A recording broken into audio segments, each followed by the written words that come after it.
Our company and our family has been building for almost 40 years now, and somehow, even though I've lived in my house for 10 years, I never thought to upgrade the front yard. Well, we had a guest coming named Greg Wittstock. I'm sure you've seen him. He's a giant on YouTube, and he's also the owner of Aquascape. So we knew we needed to get our front of the property upgraded fast. Now, not only was this upgrade so that we would not be embarrassed by showing our house when we build some of the most fantastic features in the entire country, I knew that I had to show my best foot forward, and I needed to have that roadside appeal so that your first impressions of our house would be one of a kind. Wow. The first upgrade was we added an Aquascape stack slate sphere to the front so that we had that roadside appeal. And I gotta tell you, the number of neighbors that stop on every dog walk to enjoy, kids love to splash in the water, it's no known bounds. The next upgrade we did was we actually used our faux stone panels, and we wrapped the whole underside of our building. We have a board and batten house. We of course painted the board and batten so it looked fresh as well, but without this stone coping at the bottom, it would not have made a big enough difference. So these are the main upgrades that I did, and I want to show you how we did it, so follow along.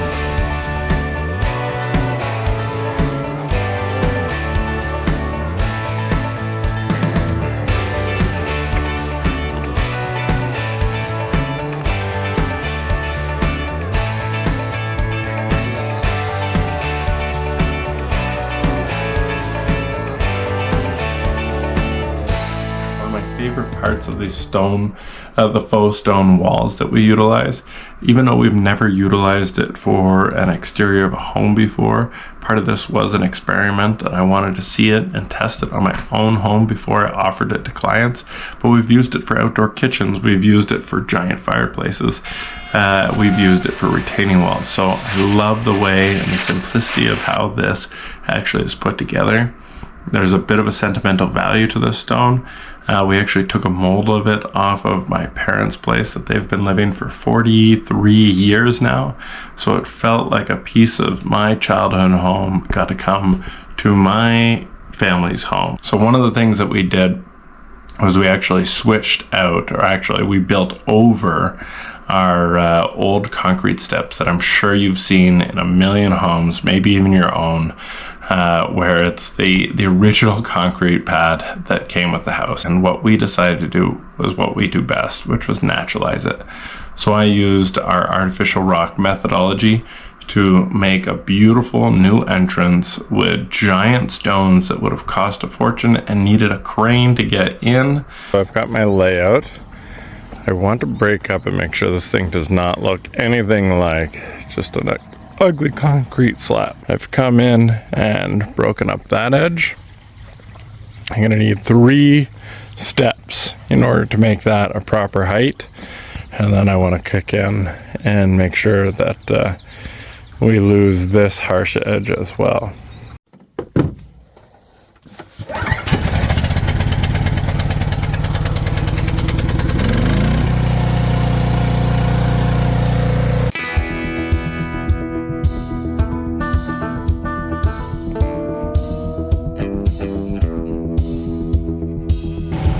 Okay, so I started my grid, did a basic mapping, dug out the earth to make sure that it would sit flush. I sadly did not bring all my anchors that I need, so I do need to pop into that and into the base concrete. But for now, I'll be able to map this whole thing out and essentially get the entire shape and cage done. I just won't have, it'll be free floating until I bring my anchors.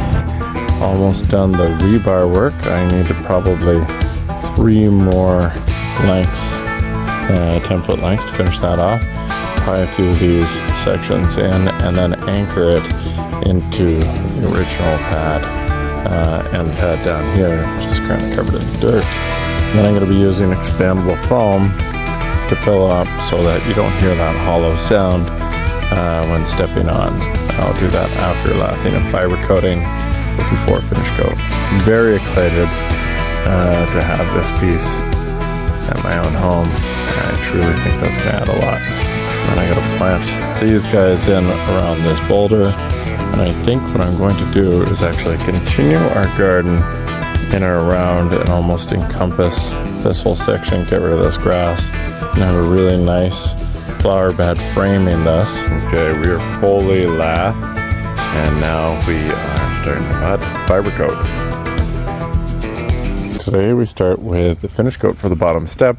We're fully backfilled with a Sika expandable foam, typically made for posts.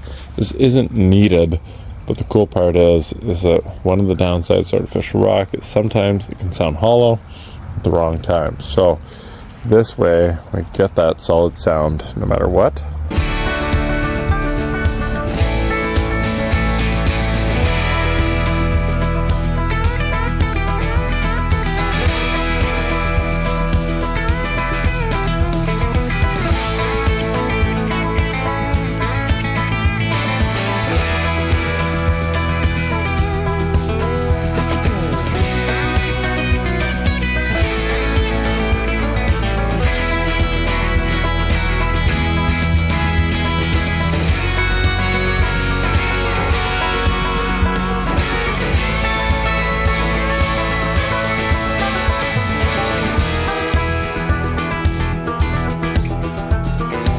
Close.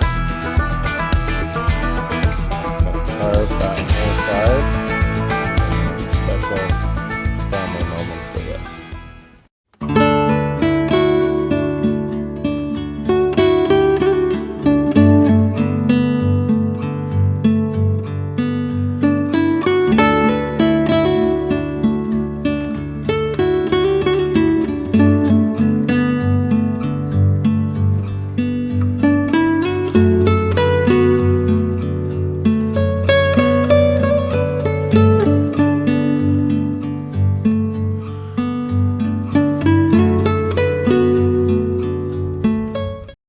After all that, I still have one regret. I should have put radiant heat inside the stones. It was easy at the time while everything was open.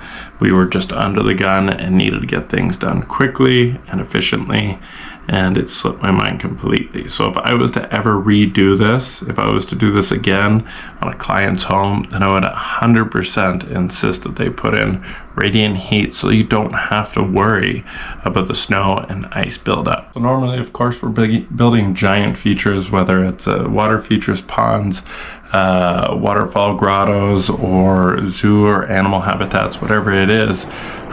This sparked an inspiration for myself to continue to upgrade my own home and our own property around the shop. In fact, we're actually building a giant show space with ponds and fountains and waterfalls at our showroom, 8919 Wellington Road 124 in Acton, Ontario. So if you're ever in the area, make sure to stop by. We'll be opening this spring, and I think you guys will love it.